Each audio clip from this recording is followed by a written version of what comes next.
Okay, shit. This is not ideal, but I don't know what else I'm gonna do. I've been trying to find a good winter spot to do the streams, and when I was trying, I guess doesn't work. I couldn't get the enough signal, so I guess I'm gonna have to do it in here for now.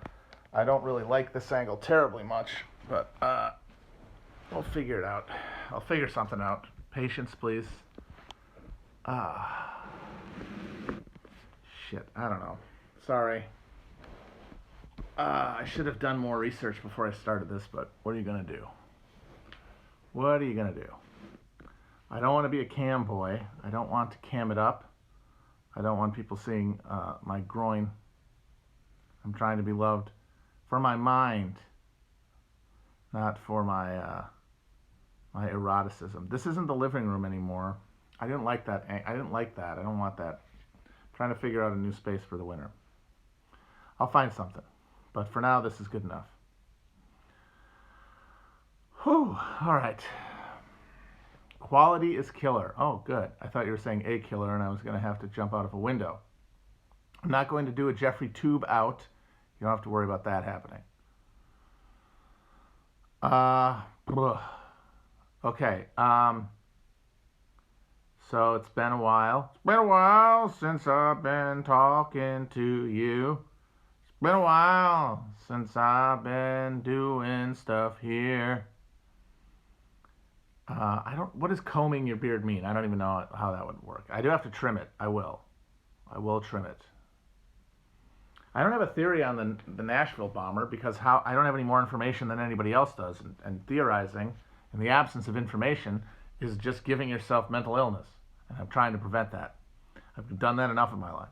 I will say that the story as given seems really implausible.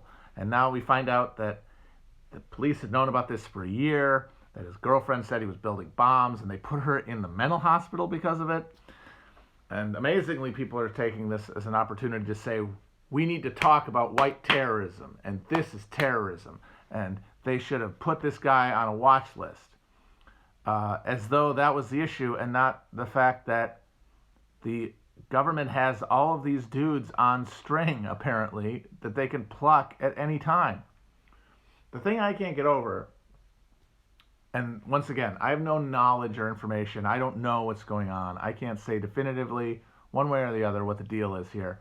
But if you were the government or some faction within the government, and you had cause to blow up a data center and the 5G, whatever the hell they did, and you wanted to look like a nut, the NSA's access to the information of essentially every American is such that you could build a profile of a plausible suspect and then just find one. Go through social media chatter, go through posts, go through personal information until you found someone who could be realistically sold as a perpetrator. And then at that point, it's trivially easy. I mean, apparently they identified this guy from some DNA. For all we know, somebody showed up at his house one day, stuck him with a syringe full of cyanide, stuck him in the van, and then blew him up. Or hell, maybe they didn't even bother doing that. Maybe they dug a hole and put him in it and just put some of his scraped skin cells onto a fucking article of clothing. And that's just a terrifying reality, is that the one thing that kind of pushes against the claims that a lot of these terror attacks are false flags or, provoked by the government is that, well, a lot of these guys, they do have screw looses. They do have histories of making posts that are erratic or paranoid. The thing is, there are millions of people that is true of. There are millions of people who could plausibly be framed as a domestic terrorist from their social media posts alone. And if you could do that, if you can find someone and you can pluck them, you've got a yes, I am jacking off. What else do you want me to do? Somebody asked me about the goddamn thing. I don't know any more than you do. Why would you ask me? What do you want out of it? Literally all you can do is ask questions. There's nothing else except what I should say. We should really talk about white terrorism, as though the coming austerity nightmare of the Biden administration is not going to be a perfect opportunity to take the totalizing surveillance and police coercive apparatus that was put for use and has been put for use against minorities in this country from time immemorial, to now apply it to white people too, and this is not going to provide a ready-made narrative to justify that.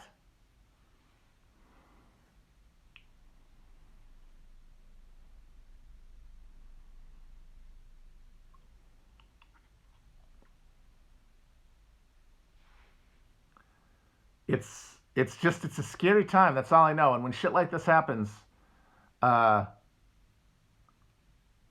seeing people just bay for more surveillance and bay for a more hysterical media response to justify further, a more just distribution of police crackdown and calling that justice. I mean, people have been saying that that's the trajectory for years, that privileged discourse leads to an argument that boils down to you're not really going to realistically get the state to stop killing minorities when they're disproportionately economically disadvantaged, but you could get to a place where we're killing more white people, and then you've lost the element of discrimination. And if that's the problem, then you've solved it. And if we're looking down the barrel of a nightmare austerity realignment of politics and the economy, of further immiseration of everyone, of further dissolving of all labor relations that are not last minute, just in time, gig economy survival, the idea of having security in work becomes as much a relic of the past as like a pension. That's going to have consequences. People are going to be pissed about it. People are going to react violently one way or the other.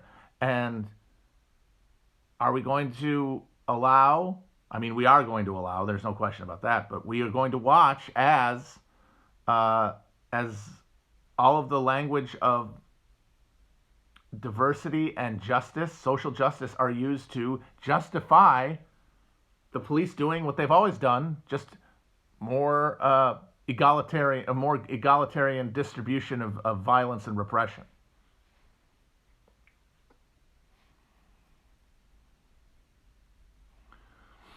Look at the thing with the $2,000 checks.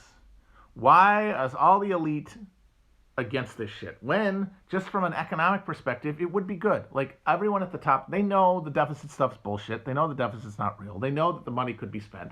We've already dropped way more money than that at the top of the income level just since the COVID thing happened. We could do it again. It's just numbers on a fucking piece of paper. And it would stimulate consumer spending, which is the literal lifeblood, the literal organ of our economy. But it would also give people a little more leverage against their maximally precarious employment. People might be less likely to take these jobs in the conditions that these companies are willing to offer. And that is the business model. The business model of our consumer economy involves paying people the minimum amount with no benefits, maximum flexibility. And the one thing that stops people from taking those jobs is if they don't have to take them. And even a little bit of breathing room, and certainly if it's established as a precedent and becomes something that could be politically activated through pressure on elected officials, it changes the coercive mechanism. It makes it harder to get people to do these jobs.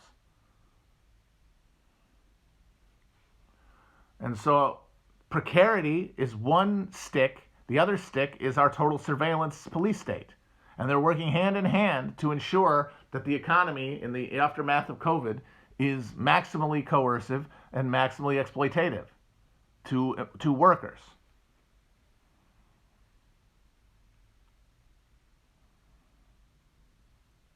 And yes, that is also, someone says here, that's why we will not provide houses for homeless people. Because if being homeless is a condition that does not leave you in total abjection, if you are not, if being homeless, if losing your ability to pay your rent does not mean, well, you're going to sleep in the streets, you're going to sleep under your overpass, there's going to be spikes on every flat surface to prevent you from doing anything other than lying in a gutter, and then the cop's going to come and beat your fucking head in and set fire to your tent.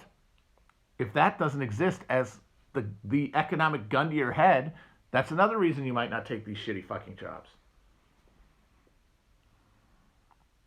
Because that is the worst thing that could happen to anyone in this country, is to become homeless. That is the nightmare. That is when you are no longer a citizen. That is when you become homo sacer from a Gambins, and that is a fate worse than death, and it is the fear buried within the mind of anybody who does not have control over anything other than their ability to work, and that's most people in this country. And if that goes away, if that's less terrifying, hey, you know, I might not be able to rent my apartment anymore, but there's social housing I might be able to get. Well, shit, there's another thing that's going to prevent you from taking a job on the terms of Uber or Lyft or DoorDash or some fucking grocery store company that says you have to work in a COVID hotspot, getting your mouth coughed in for no benefits.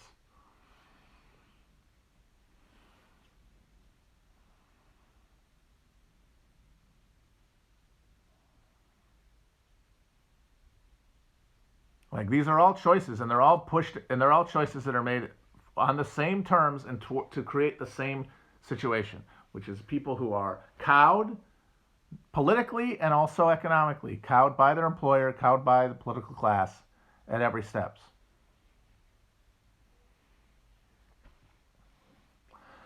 And that's why they're trying to get us to a vaccine herd immunity situation before they have to start shelling out real money.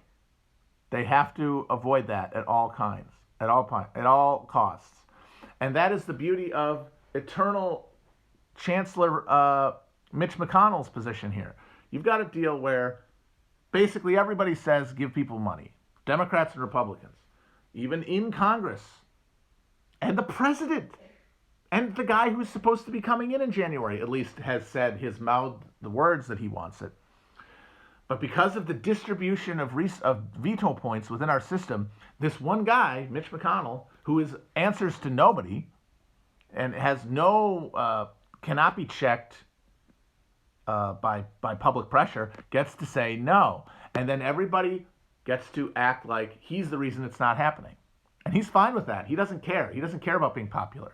He has the state of Kentucky wired. It doesn't matter. It's the same way Harry Reid had Nevada wired. These guys, those guys in those positions who are essentially the prime ministers, like, that's the thing to know, is that we are supposed to have this weird presidential system where the head of state and head of government are the same person. But on the domestic level anyway, at the level of domestic policy, over the last 20 years, we are now we have created a situation where the Senate Majority Leader is effectively the prime minister, and the president is effectively a constitutional monarch or a figurehead elected president in a parliamentary system. And so Mitch McConnell is the actual head of government. But he is not in charge of some, electoral coalition that has to rise or fall. Everybody gets to run individually. Purdue and Loeffler get to run on, yes, we're in favor of the $2,000 checks, even though the guy in their party who they elected to be majority leader is opposing it. And of course, the only reason they say they're for the checks is because they know he's there. It's the same reason Biden says he's for the checks, because he knows Mitch McConnell's there. If Mitch McConnell wasn't there in this situation, and there was a real public accountability for a decision like whether or not to give people money in a time like this, then it would be much more difficult to avoid it. But here, it's the perfect structure to prevent anyone from being accountable for the decision to let people fucking starve. And there's no, and the Constitution essentially exists to make this happen. And the constitutional order will only create situations like this because that's the point of it. That's why it was conceived, and at every level it's been modified and changed, both through constitutional amendments, and then through the evolution of like internal Senate rules, has created a situation where there can be no one responsible, or the person who's responsible gets to take all the blame, gets to eat all the sin, gets to put all of the hatred into his fucking neck waddle, and everyone else gets to wash their hands of the thing.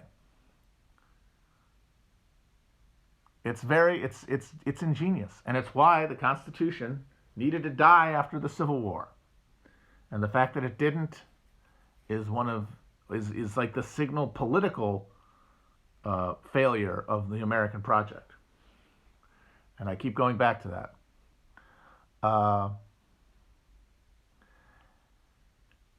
And that brings us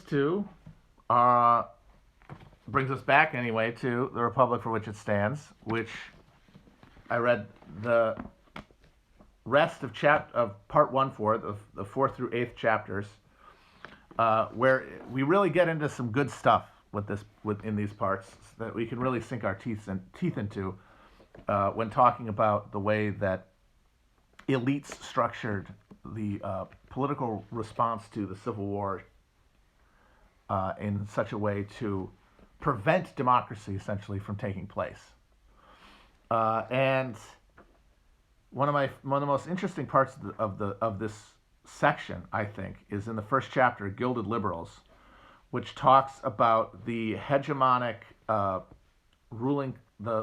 ideological domination of liberalism, 19th century liberalism, which in its particulars, like in its policy proposals, like hard money, laissez-faire, is what we would consider republicanism nowadays, conservatism. But the personnel who make it up, class-wise, are the same people now who are progressives, who are liberals in the 21st century sense. And we talk about how, like, oh, like these terms have changed meaning, but the liberal social position has not changed since the Civil War. Like, liberals then are the same people who are now opinion makers, writers, professionals, professors,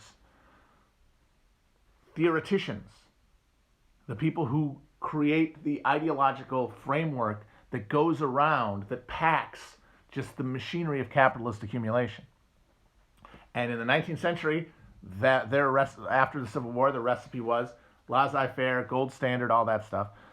Then, after the Gilded Age, after this book concludes, you get the rise of the progressive movement, where it's the same people, maybe not the same actual people, but people in the same position who have recognized by that point that their dream of creating this smallholder democracy where freedom of contract alone is no longer viable, given the fact that, freedom of contract alone has led to the mass accumulation of power by these unaccountable robber barons and huge immiseration of workers and regular people and the death of the smallholder. Well, then we have to adjust, because what's important to note is even in the laissez-faire mid-19th century, there was never any belief by anyone that meant real laissez-faire, because that's not a real thing. Government intervention it's inextricable from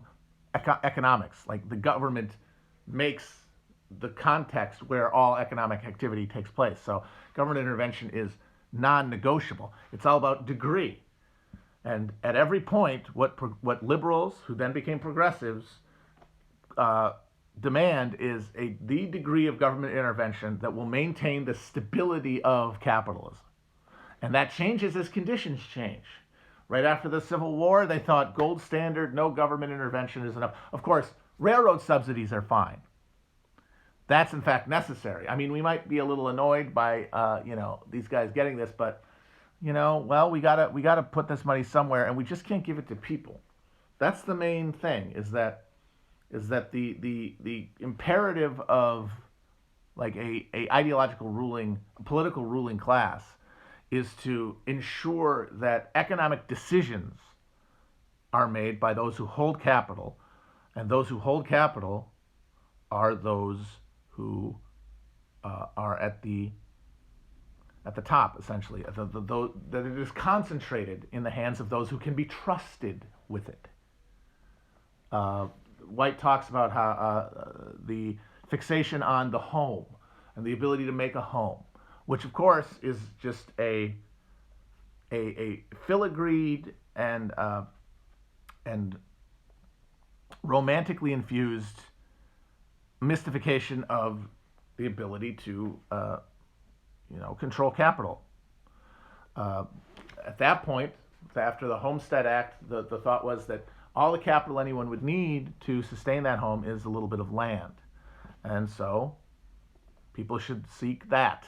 And that, like, the exploitation of wage relationships, which we're now taking over from slavery after the end of the Civil War, were temporary. But of course, the maddening thing is the refusal to extend that logic to the recently freed slaves. To extend the logic of, a home requires a capital in the form of land, in the form of the ability to reproduce oneself. Then former slaves need that. They need the land, and there's no argument you can make that they didn't work for it, because they literally worked for nothing their entire lives. But that would be government intervention in the market, and we can't have that. And what that boils down to, I think, more specifically more than racism, and of course racism is hugely important, but because of racism, but also because of the reality of sectionalism after the war, like the domination of the South by the North, former slaves were just not considered to be part of the citizenry. And all of these ideas about home and all that, they only applied to citizens. And of course that's not sustainable, because the gilded liberals considered citizens, or considered to be like unfit for citizenship, former slaves, urban Catholics, Native Americans, we're still there. We're still part of the American project. And over time, we're going to assert their rights as such. And it's that failure to recognize that really defines the relationship between, like, a political ruling class and the people who are subject to that political rule, is that there has to be the maintenance of a sort of a choke point where people are turned into citizen or not, and that is necessary, in fact vital, to maintaining the divisions within the social order that allow exploitation to accumulate, and allow capitalists to literally set people against each other, to avoid them coming together to assert a broad right to capital, to the fruits of their labor. But the thing I wanted to talk about is specifically the establishment of the gold standard after the Civil War, because during the Civil War, the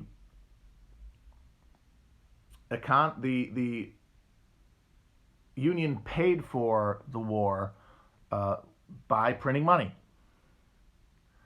just printing some fucking money. That's what they did, and that's what they had to do. And they put out a bunch of bonds, and they backed those bonds with greenbacks. After the Civil War, though, there was an insistence by the Republican ruling Party, which was dominated by ex-Whig merchants, to reduce the amount of money in circulation and get the money that was in circulation over time to be backed not by the credit of the government, not by fiat, which is what we have now, and which they were terrified of having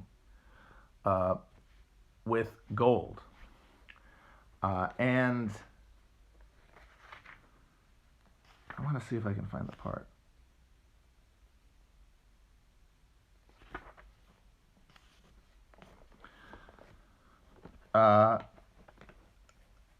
And there was a bunch of arguments for why that was necessary, why we needed gold, and a lot of it was put in moral terms.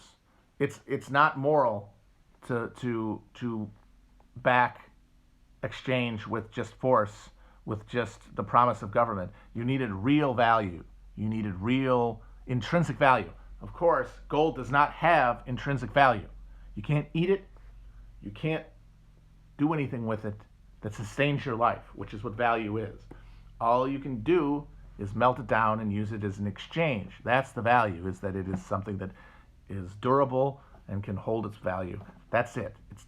It is not intrinsically valuable. The idea of intrinsic value in gold is pure ideology. It's pure mysticism. It does not reflect any reality. It is just something that liberals told themselves and told other people as a way to increase the power of finance capital at the expense of regular Americans. That's it.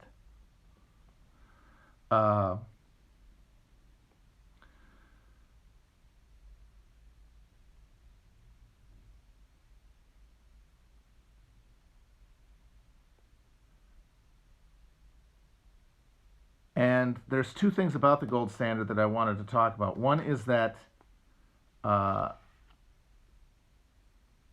having a gold standard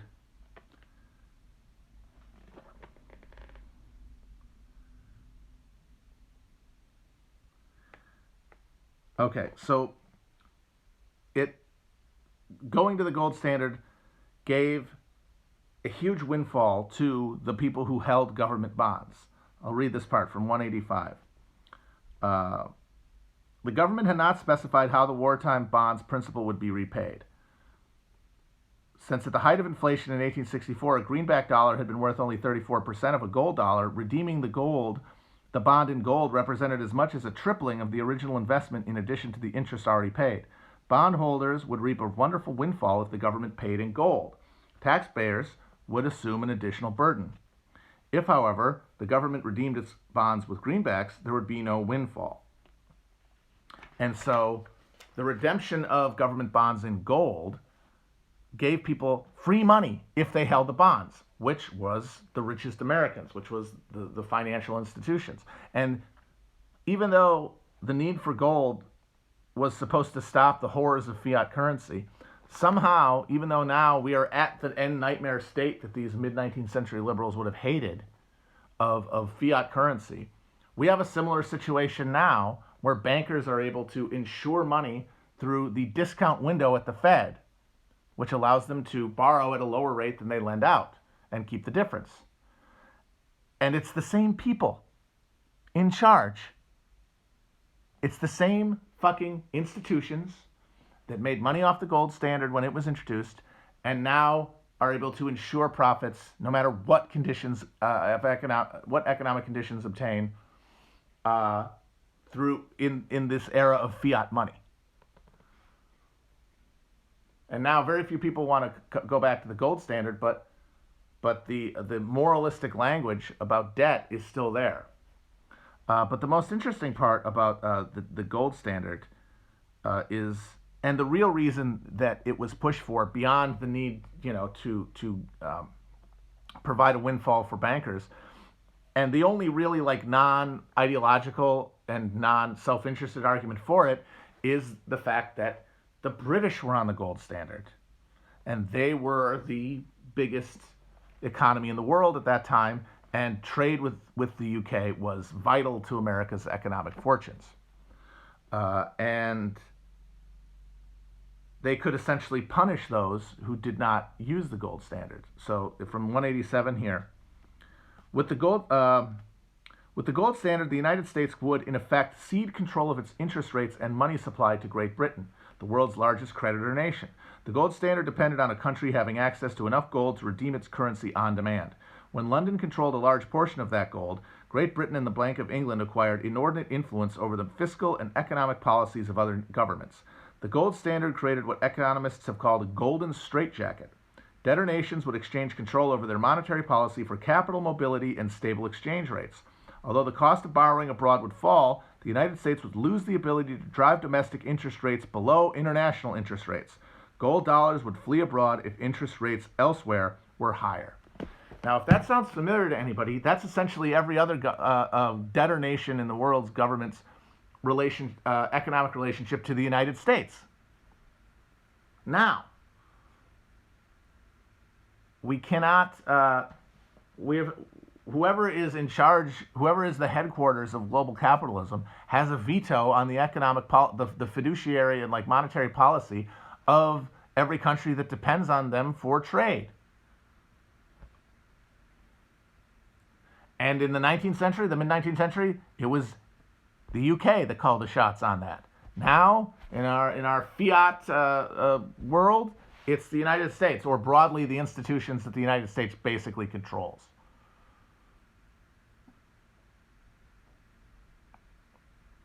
And even though this current situation is a nightmare for the people who imagined that they were creating some stable system post-war, and if you got them in a time machine and showed it to them, they might be horrified, their descendants defend it with their lives. Because all that really matters is that banks are in charge of money, not people.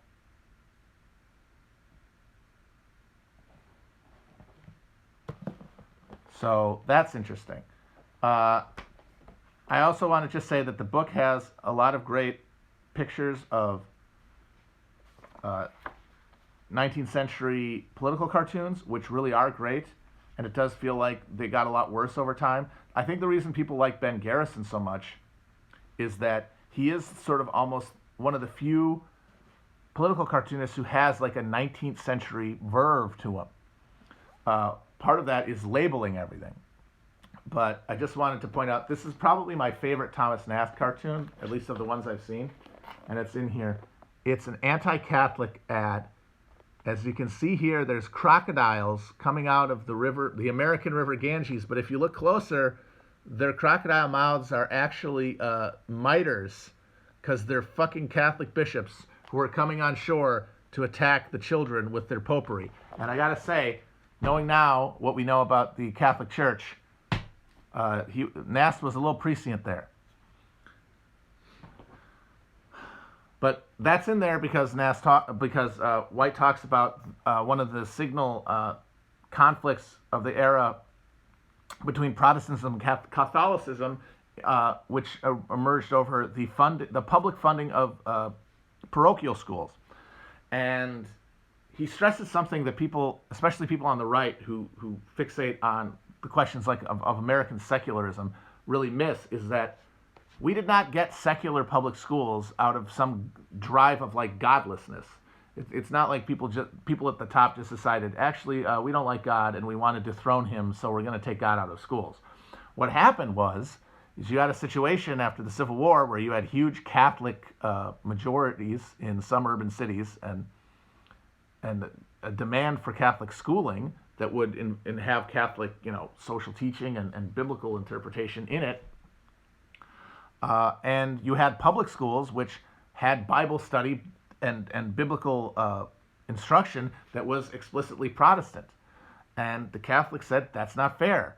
We don't want to send our kids there, but it's not fair to make us pay for parochial schools when these are public schools that are funded by public taxation.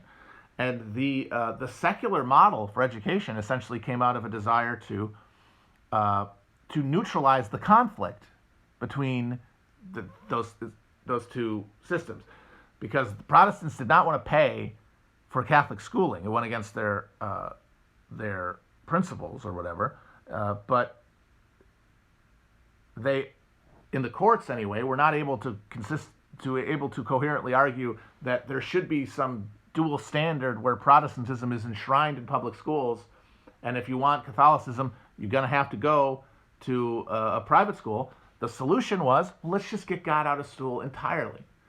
And that was the reasonable compromise. Like, what people are mad at, the compromise is the secularism we created was an attempt to accommodate religiosity, not the absence of religiosity. And also, by the way,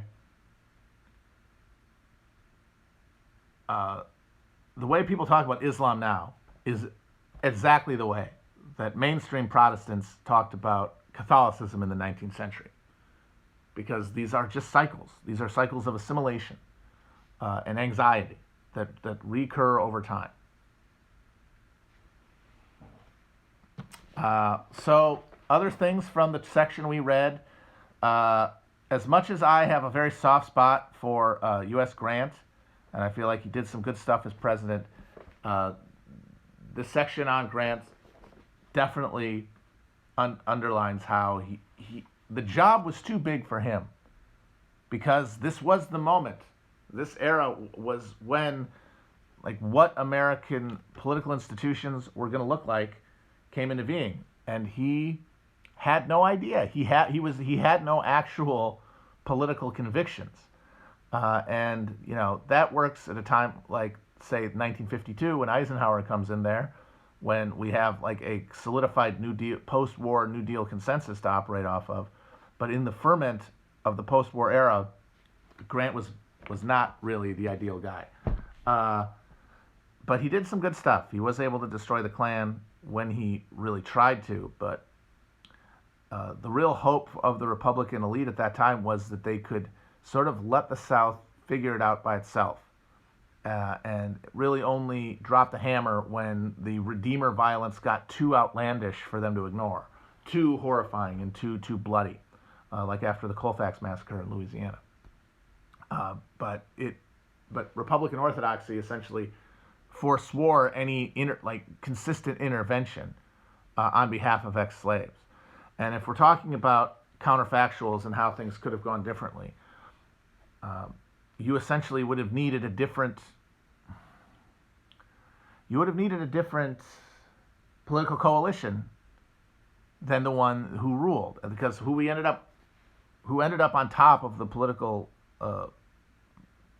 heap during this period was a Republican Party that was divided basically between Orthodox liberals who were trying to create a laissez-faire economic system that would have doomed the South black and white no matter what, and the stalwarts who were basically who were more populist but had, as the flip side of populism, a motivation of corruption. And they are really two sides of the same coin, in that the corruption of like the Democrats under Tweed or the Republican stalwarts and the anti-corruption of the liberal Republicans, reformers, were in both cases driven by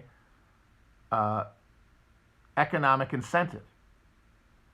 For the liberal Republicans, safely enmeshed in or near finance, their drive for clean government and anti-democratic institutions was on behalf of the emerging merchant and capitalist elite. There was more populism to, a guy like Benjamin Butler or Tweed, but and they spread their wealth more, in the sense like Tammany putting out patronage jobs and giving money to the poor, but they were similarly beholden to existing economic powers. They were just coming in the back door. Like the liberals were coming in the front door, all nice and legal. The stalwarts and the Democrats were coming in the back door.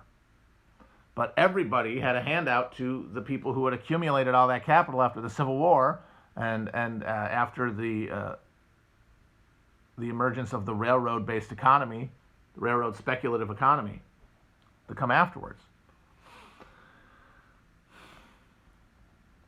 So any kind of counterfactual post-Civil War America would have had to have created a different force, a different coherent, organized demand that went beyond the parochial demands of, like the Irish Catholics in the city or whatever. And imagining that happening requires a lot of things falling differently.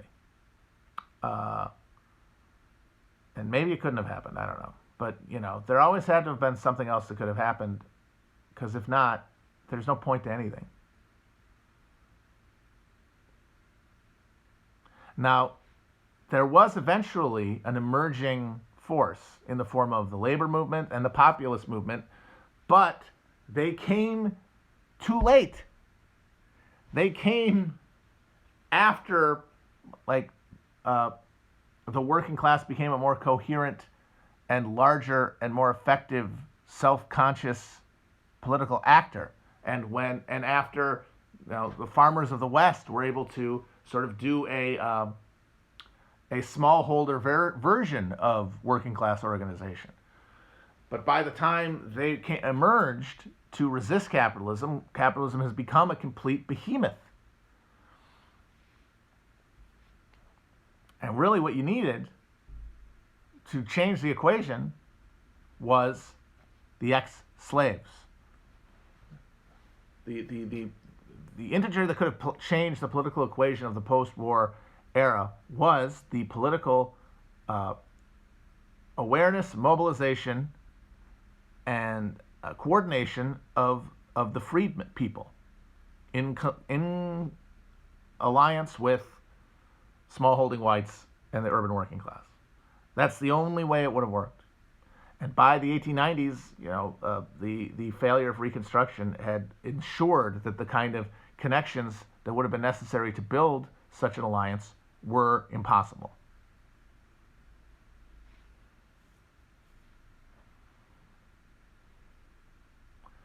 So, book's good. I'm enjoying it. We're going to talk next Wednesday about, let's do the first 4 chapters of part 4 for next Wednesday. This book. I love when people ask the book, when are you coming in?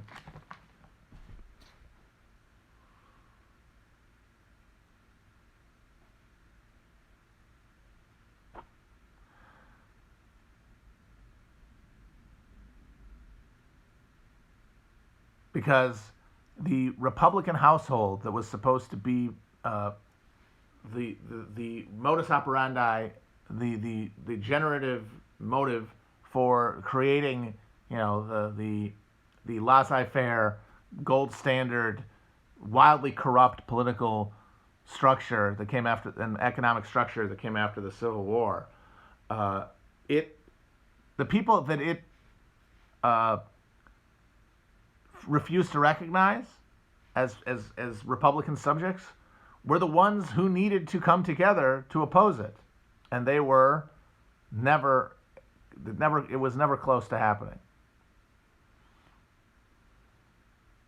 What Hath God Wrought is very good by Daniel Howe. That's part of the same the Oxford series of American history. Those are all. I recommend all of those. James McPherson's Battle Cry of Freedom is another one of those. What's fun is that they all have the exact same font.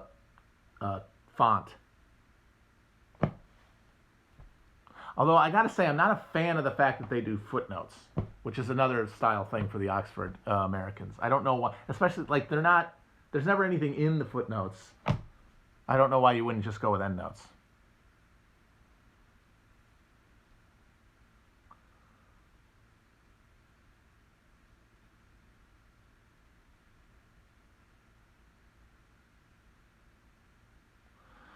But yeah, I'm gonna keep thinking about it. Keep thinking of a way that they could have clapped the. They needed to just clap the fucking the slave they needed to overthrow, like legitimately overthrow, instead of just like mildly inconvenience the slaveholding ruling class of the South. And I still think that it's interesting to think about how Lincoln would have dealt in the second term, because the Republican notion that we're talking about, the smallholder republic with a laissez-faire government, where it's unhealthy to spend too much time as a working class person, that it actually means it's kind of a bad sign. It's a sign of bad character if you work for somebody else for too long, because you should be working towards a homestead and a farm of your own.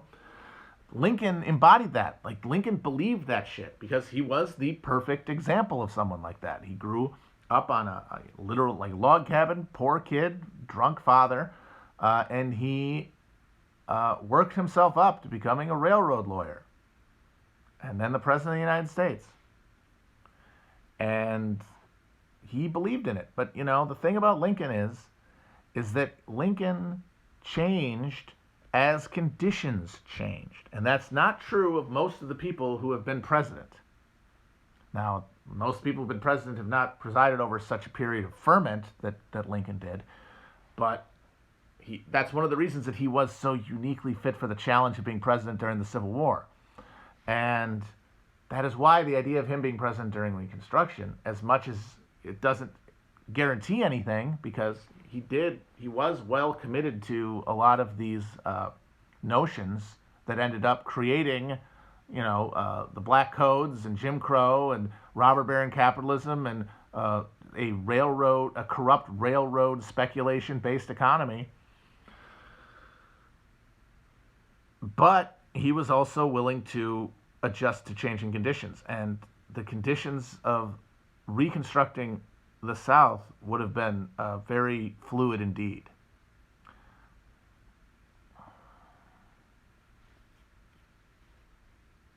So anyway, it's interesting. Now, one thing that I think is clear, though, in terms of what if, is that if the federal government had more effectively and consistently applied the use of troops to the South,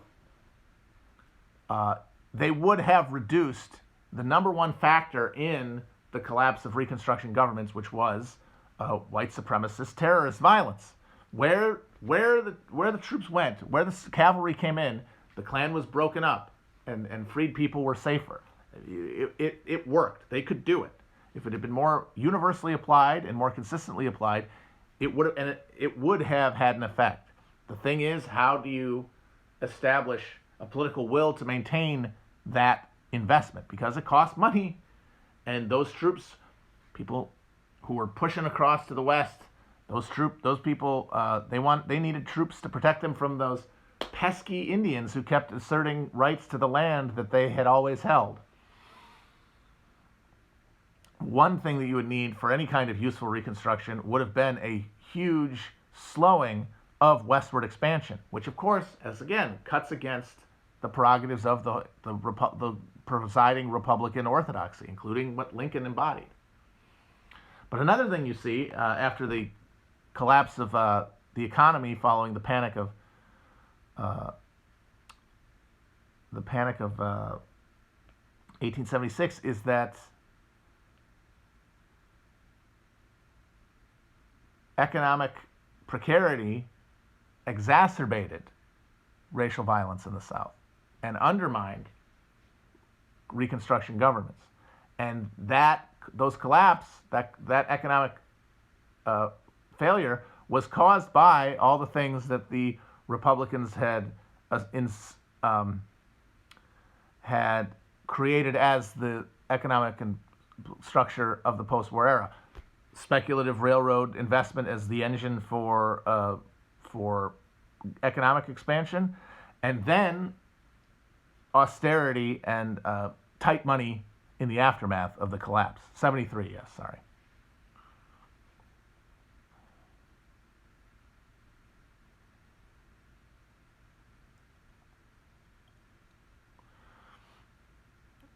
It's interesting to imagine, a loose money, a greenback-based American economy after the Civil War. What would England have done? because England had an ability, even if you weren't on the gold standard, to discipline because of the need for trade.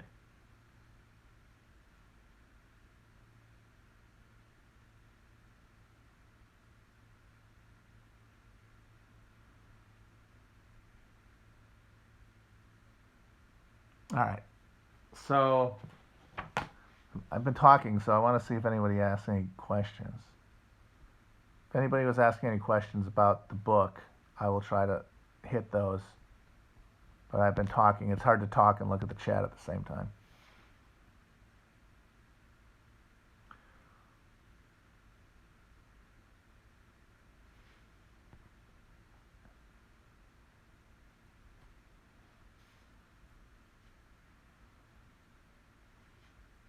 Yeah, that's the thing. We have a greenback standard now, and all the same ruling elites are in charge. But that's because it came after all of the capital formations that the gold standard allowed in the late 19th century. Like everything, all the changes, gold standard, then the creation of the Federal Reserve, then the suspension of convertibility of gold, and then finally the final abolition of the gold standard were all done at not because of popular pressure, not because of a working class demand, but out of the necessity to maintain the existing financial structure.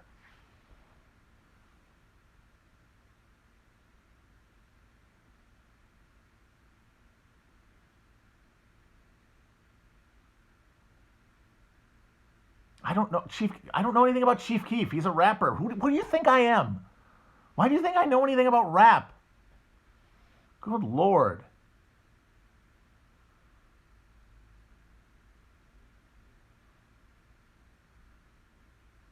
Was the panic about national debt back then more sincere? I mean, you could maybe argue it was a little bit just because, you know, economics as a discipline was relatively new. A lot of this stuff was theoretical.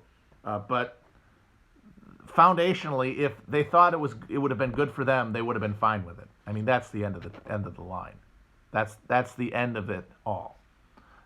If they thought it was, and the thing is that no matter how horrified elites are of debt, they take it on as needed, just in a way that never seems to increase economic democracy.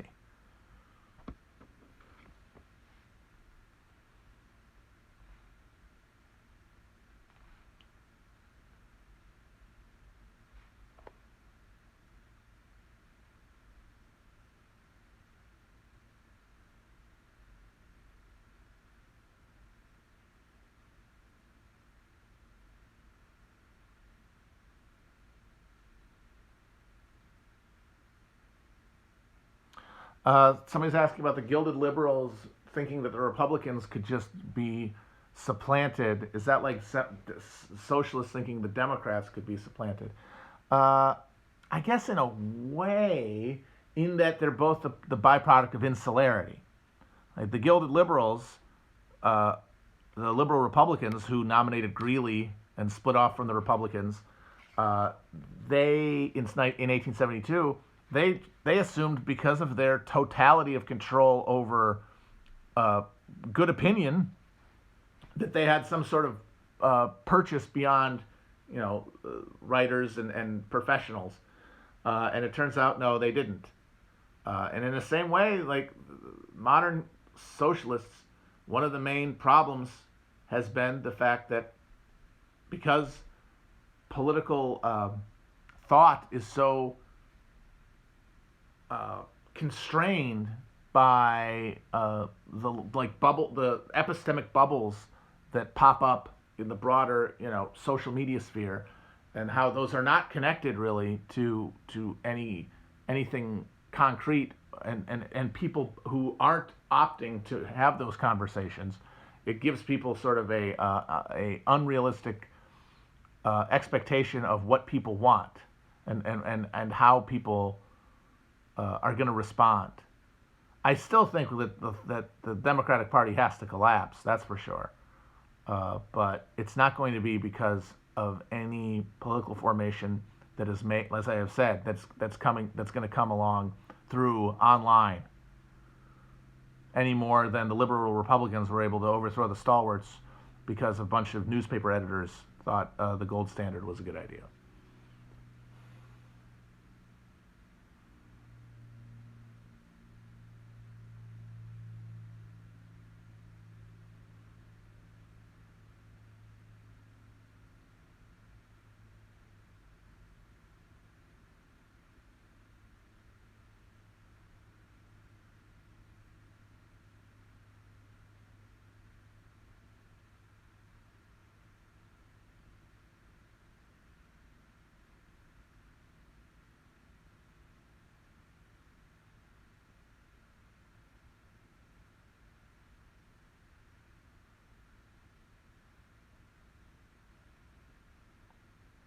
All right, I got to get off soon.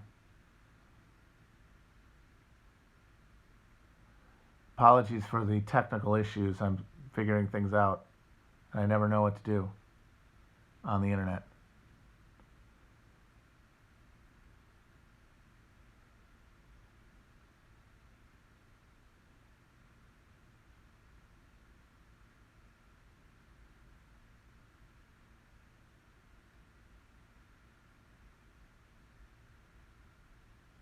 What will be the tipping point for, all right, this is a good way to end it. What will be the current tipping point for currently constructed capitalism? Do you have to acknowledge the real possibility that there will be no tipping point? That it will, things will get worse, obviously, and fewer people will be able to find any sort of livelihood under capitalism, and more people are going to be kind of spit out and turned into unpeople outside of the borders of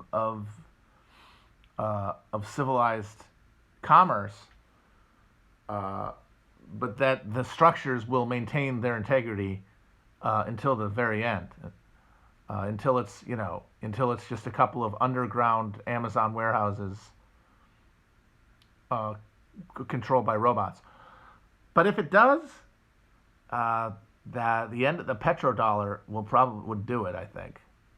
If the U.S. if the dollar is no longer the reserve currency, that would cause a crisis that the system is not equipped to defeat. But for that very reason, it's unlikely to happen in the near future, because the ruling elites of basically everywhere on Earth depend on this current system, and none of them have any alternative to it. World systems analysis. I'm a fan. Wallerstein, I'm a fan. I think it's a very useful furtherance of it's essentially, it takes like the insights of the early Marxists and the Leninist notion of imperialism, and then extrapolates beyond that to the current reality that none of them could anticipate, because it happened after they died.